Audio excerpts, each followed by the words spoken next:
क्यों बच्चों, आज हमारी फिजिक्स की जर्नी कहाँ जाएगी? आज हमारी फिजिक्स की जर्नी बहुत ही अनोखे अंदाज में आगे बढ़ेगी। आप लोग की डिमांड पर फिजिक्स से नीट और आईआईटी का प्रिपरेशन कराएंगे हम। सबसे पहले आप ये जान लो कि डिफरेंस क्या होता है। क्लास 11th और 12th में जो आपने पढ़ा है वही आपका नीट के लिए भी आता है और आईआईटी के लिए भी आता है। ज्यादातर सिलेबस वही है जो आपने क्लास 11th और 12th में पढ़े हैं। मेन डिफरेंस क्या, बेसिकली डिफरेंस क्या है? जो नीट की प्रिपरेशन करते हैं उनके क्वेश्चंस के लेवल कुछ हल्के होते हैं, और जब आप आईआईटी की तैयारी करते हो तो उसी टॉपिक से रिलेटेड क्वेश्चंस कुछ हार्ड हो जाते हैं। बेसिकली आप थ्योरी पढ़ोगे, कोई बात नहीं, थ्योरी पढ़नी भी चाहिए, और ज्यादातर बच्चे थ्योरी जो पढ़ते हैं 11th 12th में काफी कुछ कंप्लीट करके आते हैं वो। तो बेसिकली आपको थ्योरी तो पढ़नी ही पढ़नी है, लेकिन मेन फोकस आपका किस पे होगा? न्यूमेरिकल्स पर। अगर आप न्यूमेरिकल्स नहीं करते हो तो फिर आपकी थ्योरी भी मजबूत नहीं होती है। आप थ्योरी तो करके आते हो, फिर भी आप फिजिक्स अप्लाइड नहीं कर पाते हो क्योंकि आप उसके न्यूमेरिकल्स को ध्यान नहीं दे पाते हो। तो हम लोग क्या करेंगे कि थ्योरी के साथ साथ न्यूमेरिकल पोर्शंस पे आगे बढ़ेंगे। सबसे पहले मैं आपको बता दूं कि आप जो भी आगे आप तैयारी कर रहे हो उसका सबसे महत्वपूर्ण टॉपिक है इलेक्ट्रोस्टैटिक्स। क्या है? इलेक्ट्रोस्टैटिक्स। अब हम इलेक्ट्रोस्टैटिक्स की चर्चा करेंगे। क्लियर? यही से हम शुरू करते हैं। दो पार्ट में होता है, एक पार्ट 1 और पार्ट 2। पार्ट 1 में क्या है? पार्ट 1 में आपका जो आप 11th में ज्यादातर पढ़ते हो उसके टॉपिक्स होते हैं, जो कि बेसिकली हमने बेसिक सेमेस्टर में भी पढ़ाए हुए हैं और फिर आगे मैं अलग से नेट की प्रिपरेशन कराऊंगा।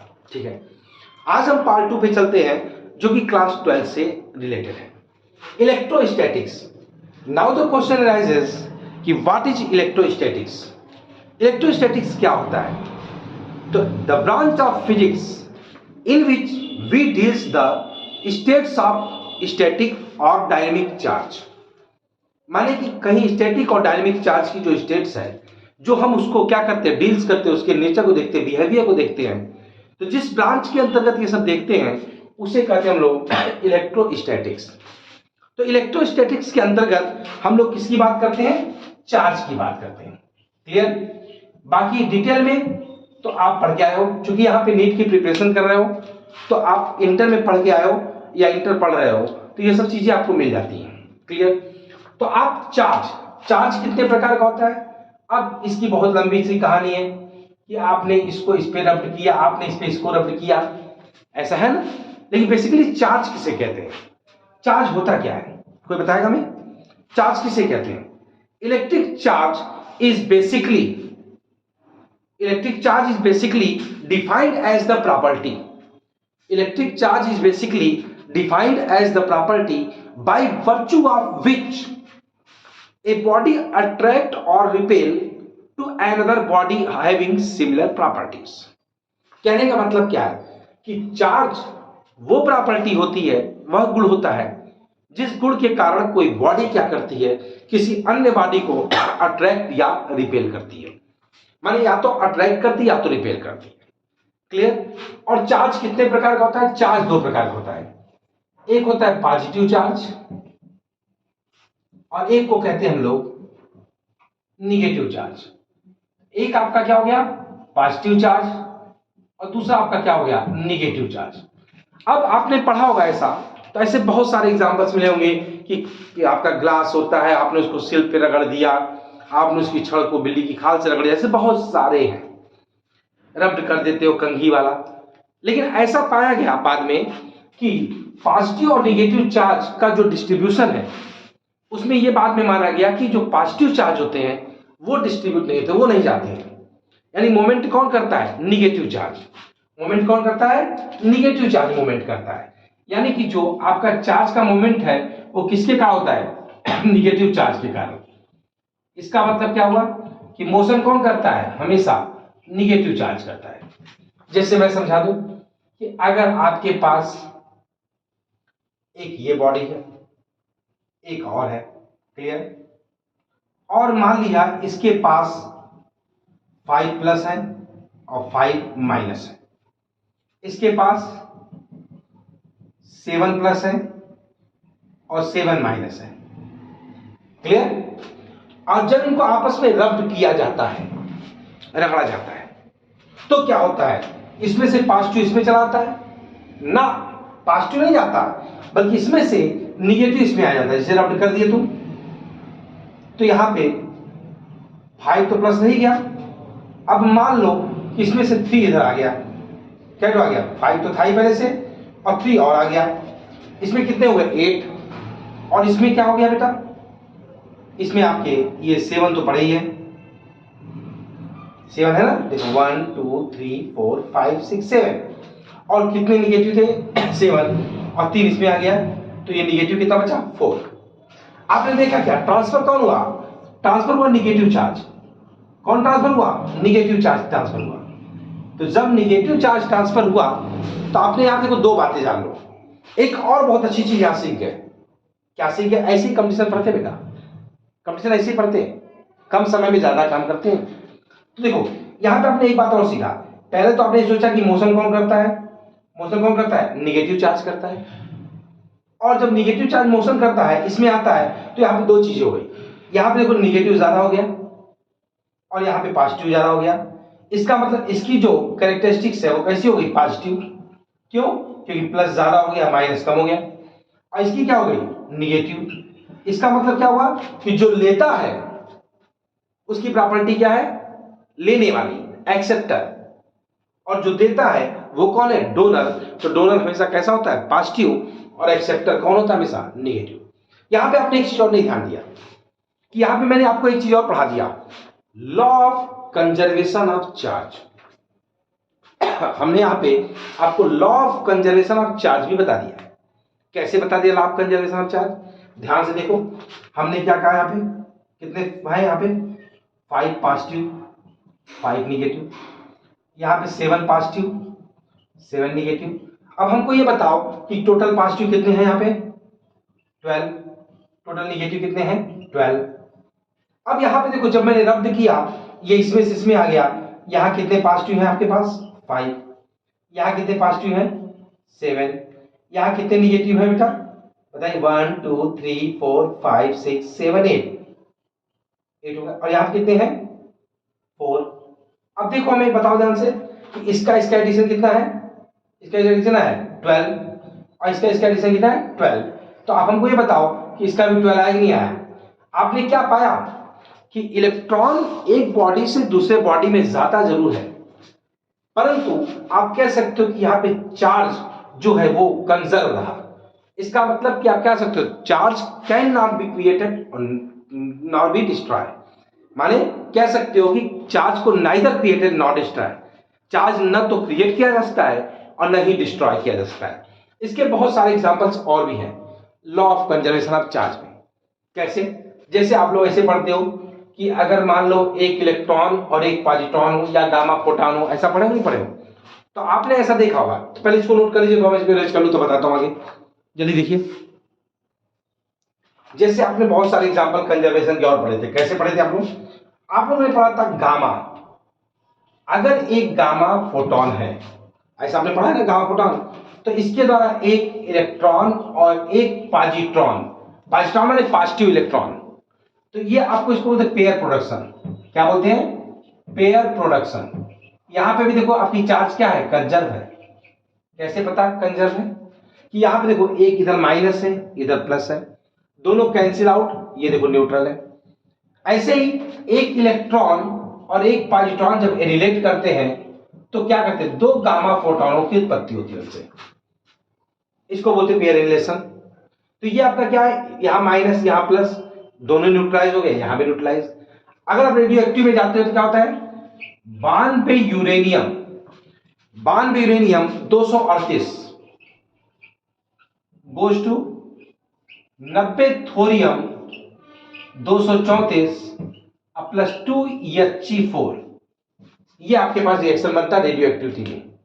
तो आप देखो यहां से 92, यहां 90 और 2 90 प्लस 2 कितना हो गया, 92, और 234 प्लस 4 मिला के 238। तो इस प्रकार से आपने पाया क्या, आपने पाया law of conservation of charge. तो आपने दो चीज सीखी। क्या चीज? सबसे पहले तो आपको बताया गया कि इलेक्ट्रोस्टैटिक्स किसे कहते हैं, इसके बाद बताया गया चार्ज किसे कहते हैं, चार्ज कितने टाइप के होते हैं, पॉजिटिव और निगेटिव चार्ज होते हैं। इसके बाद क्या बताया गया कि अगर इसको और डिटेल में जानना हो फिर आप 12th की क्लास करिएगा। और इसके बाद क्या नाम है, अगर इसको आप समझ रहे हो कि लॉ ऑफ कंजर्वेशन चार्ज क्या कहता है कि जो चार्ज जो है neither created nor be destroy, इसका मतलब कि चार्ज जो होता है वो हर जगह क्या होता है, सेम होता है। अब तो मैं इसको मिटा दूं, ठीक है, मिटा के बताता हूं। अब कुछ चीजें और कि चार्ज जो होता है वो एक प्रकार की एडिटिव प्रॉपर्टी को शो करता है। क्या करता है? एक प्रकार की एडिटिव प्रॉपर्टी को शो करता है। चार्ज जो है वो एक प्रकार की एडिटिव प्रॉपर्टी को शो करता है। कैसे शो करता है कि माने additive property of charge, additive property of charge, इसका क्या रूल है कि Q is equal to Q1 plus Q2 plus Q3 और प्लस डैश डैश डैश।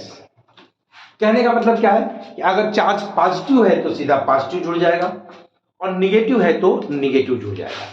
तो आप इसको कैसे कर सकते हो कि अगर मैं किसी क्वेश्चन में कह दूं कि Q1 is equal to 8 coulomb plus 8 coulomb, coulomb जो इसकी यूनिट है, और Q2 इज इक्वल टू मैंने कह दिया -6 कूलाम, और Q3 इज इक्वल टू मैंने कह दिया 5 कूलाम, और Q4 इज इक्वल टू मैंने कह दिया 3 कूलाम। कुछ भी कह लो, वो आपके ऊपर है। तो इसके लिए Q की वैल्यू क्या आएगी? इसके लिए Q की वैल्यू आएगी Q is equal to 8 coulomb, ये प्लस कर दें इसको 8 कूलाम, और फिर Q2 कितना है -6, तो 8 कूलाम -6 कूलाम। Q3 कितनी है प्लस 5 कूलाम, और Q4 कितना है प्लस 3 कूलाम। क्लियर है? अब आप इसको जोड़ दो, बोर्ड मास का नियम भी पढ़ेगा तो आप समझ गए होंगे। 8 5 13 3 16, और 16 में 6 गया 10, ये आपका आंसर आ गया 10 कूलाम। तो आपने देखा क्या कि चार्ज जो है वो एक प्रकार की एडिटिव प्रॉपर्टी को शो करता है। अब चार्ज का मेजरमेंट किसमें होता है, ये भी एक इंटरेस्टिंग टॉपिक है। आप इसको थोड़ा नोट कर लीजिए तो बताता हूं मैं आपको। मिलकर आयन एक्सपेरिमेंट और अदर एक्सपेरिमेंट ने क्या प्रूव किया? मिलकर आयन एक्सपेरिमेंट और बहुत सारे अदर एक्सपेरिमेंट ने प्रूव किया कि कहीं पर भी जो चार्ज पाया जाता है वो एक स्मॉलेस्ट पॉसिबल वैल्यू का इंटीग्रल मल्टीपल होता है। अब वो स्मॉलेस्ट पॉसिबल वैल्यू कितनी है? 1.6 इंटू 10⁻⁹। और ये जो होता है वो एक इलेक्ट्रॉन का चार्ज होता है। इसका मतलब साफ है कि अगर किसी बॉडी के अंदर आप कह सकते हो 5 इलेक्ट्रॉन है, कितने इलेक्ट्रॉन? 5, तो उसका जो चार्ज होगा वो आपका क्या होगा? Q is equal to, Q माने टोटल चार्ज, Q माने टोटल चार्ज। ये जो आपका टोटल चार्ज है वो कितना होगा? Total charge is equal to integral multiple and electron का चार्ज। इसका मतलब साफ है कि ये आपका क्या है? इलेक्ट्रॉन का चार्ज है, और ये आपका क्या है? इंटीग्रल मल्टीपल है। इसका मतलब जब भी कभी आपको टोटल चार्ज निकालना हो तो आप इस फार्मूले की मदद से निकालेंगे। जैसे मैं इस पे एक न्यूमेरिकल्स कर दिखाता हूं कि मैंने कह दिया अगर किसी बॉडी के अंदर आप कहते हो 5 इलेक्ट्रॉन है, कितने हैं? 5 इलेक्ट्रॉन। आप देखिए ऐसे ही नीट की प्रिपरेशन करते हैं, ऐसे ही अगर आप किसी बॉडी के अंदर 5 इलेक्ट्रॉन है तो पूछा गया इसका टोटल चार्ज बताइए, तो साफ साफ दिख रहा है कि 5 इलेक्ट्रॉन है। तो आप समझ गए होंगे यहाँ पे क्या दिया हुआ है कि आप समझ गए Q इज इक्वल टू क्या होता है? Ne की वैल्यू माने क्या? कई इलेक्ट्रॉन है? 5 इलेक्ट्रॉन है, तो यहाँ पे 5 और यहाँ होगा इलेक्ट्रॉन का चार्ज 1.6 इंटू 10⁻⁹। अब आप समझ गए होंगे Q की वैल्यू क्या होगी? Q की वैल्यू होगी 8.0 इंटू 10⁻⁹ कूलम। अब आप समझ गए होंगे कैसे लगते हैं न्यूमेरिकल्स कि अगर मैंने कह दिया किसी बॉडी के अंदर 5 इलेक्ट्रॉन है तो उसका टोटल चार्ज कितना होगा? 8.0 इंटू 10⁻⁹। ये आपका क्या होगा? Total charge. क्लियर? यहीं पर अगर मैं ये कह दूं आपसे, मैंने कहा ना कि बिना न्यूमेरिकल्स तैयारी नहीं होगी। अगर मैं कह दूं किसी बॉडी के पास टोटल चार्ज जो है वो है 4.8 इंटू 10⁻⁻19 कूलाम, तो बताइए कि इसमें कितने नंबर ऑफ इलेक्ट्रॉन्स हैं। क्वेश्चन पूछ दिया मैंने कि अगर किसी बॉडी पर टोटल चार्ज है 4.8 इंटू 10⁻⁻19 कूलाम, तो आप ये बताइए कि इसमें कुल कितने इलेक्ट्रॉन हैं। कैसे लगेगा? अभी भी आपने फॉर्मूला लगाया बेटा कि Q is equal to NE, Q is equal to, यानी this implied that N is equal to Q upon E, और Q की वैल्यू कितनी है 4.8 into 10⁻⁻19 coulomb upon 1.6 into 10⁻⁻19 coulomb. अब आप समझ गए होंगे कैंसिल आउट, ये इससे कैंसिल आउट और ये इससे कैंसिल आउट, और आप समझ गए होंगे पढ़ो मल्टीपल तो क्या होगा 3। तो अगर मैं कह दूं किसी बॉडी के अंदर 4.8 इंटू 10⁻⁻19 कूलाम है, तो कुल आपके पास कितने इलेक्ट्रॉन्स हो जाएंगे? आपके इलेक्ट्रॉनों की संख्या हो जाएगी 3। आप इसको जल्दी से नोट कर लीजिए, कुछ क्वेश्चन सॉल्व करते हैं भी यहीं पर। अब चलो एक क्वेश्चन मैं और पूछता हूं आपसे इस पर, एडिशन प्रॉपर्टी पर। ठीक है, अभी हम लोग एडिशन प्रॉपर्टी पढ़े थे, ये तो था क्वांटाइजेशन ऑफ चार्ज। इससे आपने क्या समझा? यहां से आपने एक चीज और समझा हुआ कि किसी भी सिस्टम में जो चार्ज की वैल्यू है वो या तो E होगी, या तो 2E होगी, या तो 3E होगी, या तो 4E होगी, या तो 5E होगी। माने 3/2E नहीं होगी। क्यों? क्योंकि सबसे छोटा मेजरमेंट कौन है? इलेक्ट्रॉन। आप उसको आधा नहीं कर सकते, समझ गए बात? आप उसको आधा नहीं कर सकते, इसलिए जो मेजरमेंट है वो क्या होगा? E होगा, 2E होगा, 3E होगा, 4E होगा, 5E होगा। 3/2E या 5/2E ऐसा नहीं होगा। क्लियर है? अब मैं कुछ क्वेश्चन देता हूं, एक क्वेश्चन और पढ़ते हैं इसी पे। हमने कहा ना कि नीट की तैयारी करनी है तो ऐसे छोटे छोटे क्वेश्चंस करने होंगे। मैंने कह दिया, क्वेश्चन बनाता हूं मैं,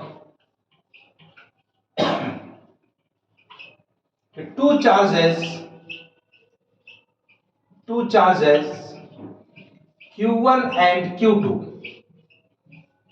two charges Q1 and Q2 forms a system such that Q1 plus Q2 is equal to 0। हमने कहा कि अगर कोई सिस्टम दो चार्ज Q1 और Q2 से मिलकर बना हुआ है, और किस प्रकार से है कि Q1 plus Q2 is equal to 0। तो क्वेश्चन है व्हाट, क्या क्वेश्चन बना सकते हैं इसको? What can you say about Q1 and Q2। तो तुम Q1 और Q2 के बारे में क्या कर सकते हो? साफ साफ दिख रहा बेटा इसका आंसर क्या है? कैसे इसका आंसर लगाएंगे मेरे लाल? देखो, नीट की प्रिपरेशन करनी है, IIT की प्रिपरेशन करनी है, तो आपको ऐसे क्वेश्चंस बनाने आने चाहिए। अभी तो मैंने शुरुआत की है, क्लियर? अभी तो पार्टी शुरू हुई है, मेरी जर्नी में मेरे साथ पार्टी शुरू हुई है। कैसे करेंगे कि सबसे पहले given that Q1 plus Q2 is equal to 0। This implied that कि Q1 is equal to minus Q2। अच्छा, आपने क्या देखा कि Q1 is equal to minus Q2 का मतलब क्या हुआ कि both charges are equal in magnitude। Both charges are equal in magnitude but opposite। कहने का मतलब क्या है कि दोनों के दोनों चार्जेस जो हैं वो आपस में कैसे हैं? इक्वल है, लेकिन कैसे हैं? वो अपोजिट है। क्लियर है? आप इसको थोड़ा नोट करिए जल्दी से। तो अगला क्वेश्चन करते हैं। अब जैसे एक क्वेश्चन और मैं पूछ सकता हूं, देखिए मैं दोनों पे मिला मिला पढ़ा रहा हूं आपको। कौन सा? Law of conservation of charge, quantization of charge. मैं ऐसे ही आपको दो टॉपिक आज मैंने पढ़ाया, एक पढ़ाया मैंने law of conservation of charge, additive property. तो आप ये ध्यान दो कि मैं, और या क्वांटाइजेशन, 3 टॉपिक क्वांटाइजेशन। तो मैं इसी पे क्वेश्चन घुमा घुमा के दे रहा हूँ। जैसे एक क्वेश्चन ये मैंने पूछ दिया छोटा सा कि क्वेश्चन एक बना लो, अपने मन से कुछ भी बना लो, आप भी बना सकते हो। Can 8.6 into 10 to power minus 19 coulomb, 19 coulomb of charge given to a conductor. मतलब समझे कि क्या ये चार्ज जो है वो किसी कंडक्टर को दिया जा सकता है। देखते हैं दिया जा सकता है कि नहीं दिया जा सकता है। साफ साफ दिख रहा है बेटा कि यहां पर Q इज इक्वल टू कितना दिया है, 8.6 into 10 to power minus 19 coulomb, और E इज इक्वल टू आपको पता है 1.6 into 10 to power minus 19 coulomb, और N is equal to question mark. Clear? कैसे निकालेंगे देखो, आपको मालूम है Q is equal to N into E, this imply that N is equal to Q upon E। किसी किसी बुक में कैपिटल Q लिख देता, किसी किसी में स्मॉल बुक, ये कोई मैटर नहीं है। N is equal to Q की वैल्यू क्या है, 8.6 into 10 to power minus 19 coulomb, और E की वैल्यू कितनी है, 1.6 into 10 to power minus 19 coulomb. ये देखो कैंसिल आउट, ये पॉइंट से पॉइंट कट गया। आया कितना, आया आपका 86/16, 86/16। और जब आप इसको सॉल्व करते हो 86/16 तो आता कितना है, 5.375, आई थिंक सो, ऐसा ही कुछ लगभग करके आएगा, मुझे कायदे से याद नहीं है, आप डिवाइड कर लेना।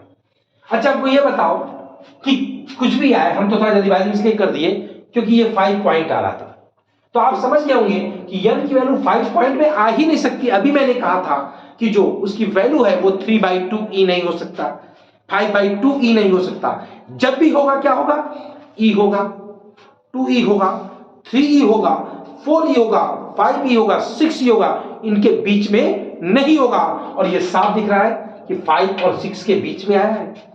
सिंस, और आपको मालूम है since n is an integer, n को इंटीजर होना चाहिए, इसका मतलब क्या है, hence such charge, जो ऊपर माने थे, such charge cannot be given to a conductor। आप समझ लो कि तब आप ये चार्ज होता है वो कंडक्टर को दे नहीं सकते।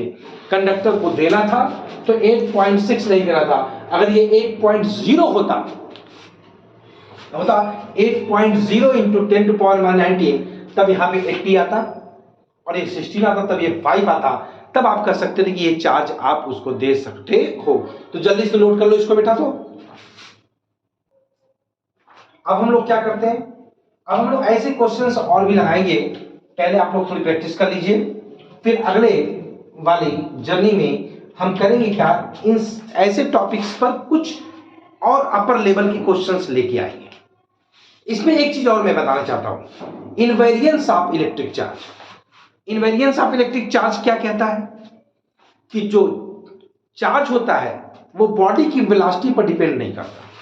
इसका मतलब अगर किसी बॉडी की वेलोसिटी बदल जाए, चेंज हो जाए, तो उसका चार्ज नहीं बदलता, जबकि उसका मास चेंज होता है। According to relation m = m0 upon √1 minus v²/c²।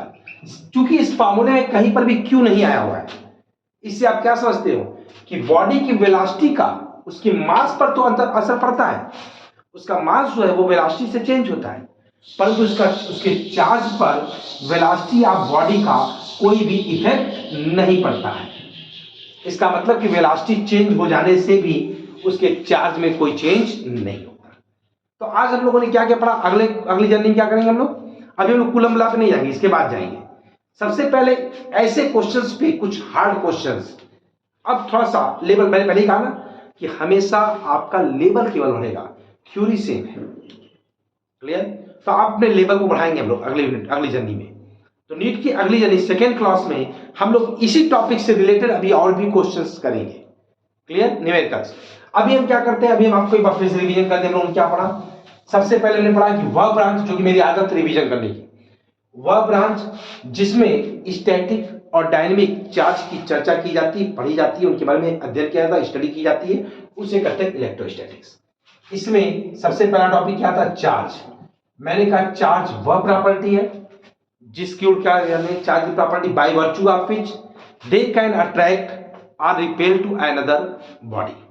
माने चार्ज वह प्रॉपर्टी है जिसके कारण वह किसी अन्य बॉडी को अट्रैक्ट या रिपेल कर सकता है। इसके बाद हमने क्या कहा? चार्ज के कई प्रकार है? दो, एक है पॉजिटिव, एक है निगेटिव। बाद में हमने क्या पाया कि मोशन किसका होता है? निगेटिव का। इसके बाद हमने क्या पाया? चाहे कुछ भी हो जाए, ये फॉलो करता है law of conservation, law of conservation of charge. बाद में हमने क्या कहा कि जो चार्ज का मेजरमेंट है उसकी सबसे छोटी यूनिट होती है इलेक्ट्रॉन, जिसका मास होता है जिसका चार्ज होता है 1.6 इंटू 10⁻⁹ कूलम। अतः आप कह सकते हैं टोटल चार्ज का मेजरमेंट हमेशा इलेक्ट्रॉन के ही टर्म्स में होता है। Q equal to N। इसको कहते हैं क्वांटाइजेशन ऑफ चार्ज। क्या कहते हैं? Quantization of charge. यही सब आज पढ़े हम लोग, क्वांटाइजेशन। ये रिवीजन बहुत इंपॉर्टेंट होता है बेटा, इससे क्या होता है कि समरी पूरी दिमाग में आ जाती है। तो क्वांटाइजेशन ऑफ चार्ज में हमने क्या कहा था कि n जो है वो हमेशा क्या होगा? Is an integer. इसका n की वैल्यू अगर इंटीजर आएगी तब तो आप किसी को चार्ज दे सकते हो, वरना चार्ज दे नहीं सकते हो। इसके बाद हम लोग क्या पढ़ा था? Additive property. एडिटिव प्रॉपर्टी माने अगर प्लस है तो प्लस जुड़ जाएगा, माइनस है तो माइनस। अगर Q1 equal to +4 coulomb, Q2 equal to -2 coulomb, तो आप समझ गए होंगे Q इक्वल टू क्या हो जाएगा? 4 - 2 माने 2 कूलम। जो उसका रिजल्टेंट होगा, जो उसका आएगा, वो कैसा आएगा? सीधा जुड़ जाएगा। क्लियर? आज हम लोगों ने यही पढ़ा था। लास्ट में एक मैंने और पढ़ा इनवेरिएंस ऑफ चार्ज, माने वेलोसिटी का जो है वो मास पर तो असर होता है परंतु उसके चार्ज पर कोई असर नहीं होता। इसका बॉडी की वेलोसिटी से उसके चार्ज पर कोई इफेक्ट नहीं पड़ता। तो उम्मीद है कि आज का क्लास, चूंकि टॉपिक ज्यादा है, अतः हमको जल्दी में समेटना भी रहेगा, क्योंकि बार बार रिवीजन करना पड़ता है। तैयारी करनी है तो अच्छे से करनी है, ठीक है? कोई भोकाल बांधने की आवश्यकता नहीं है। जो करना है क्लियर करना है, खुद से करना है। क्लियर? मेरा सहारा लेना है, मेरी मदद से पढ़ना है, अपने भी पढ़ना है और मुझे भी पढ़वाना है। क्लियर? तो जैसा आपका रिस्पांस होगा वैसी मेरी फिजिक्स होगी। क्लियर? बल्कि आप कह सकते हो फिजिक्स स्टार्ट होगी अब। ठीक है? जाओ इस करो।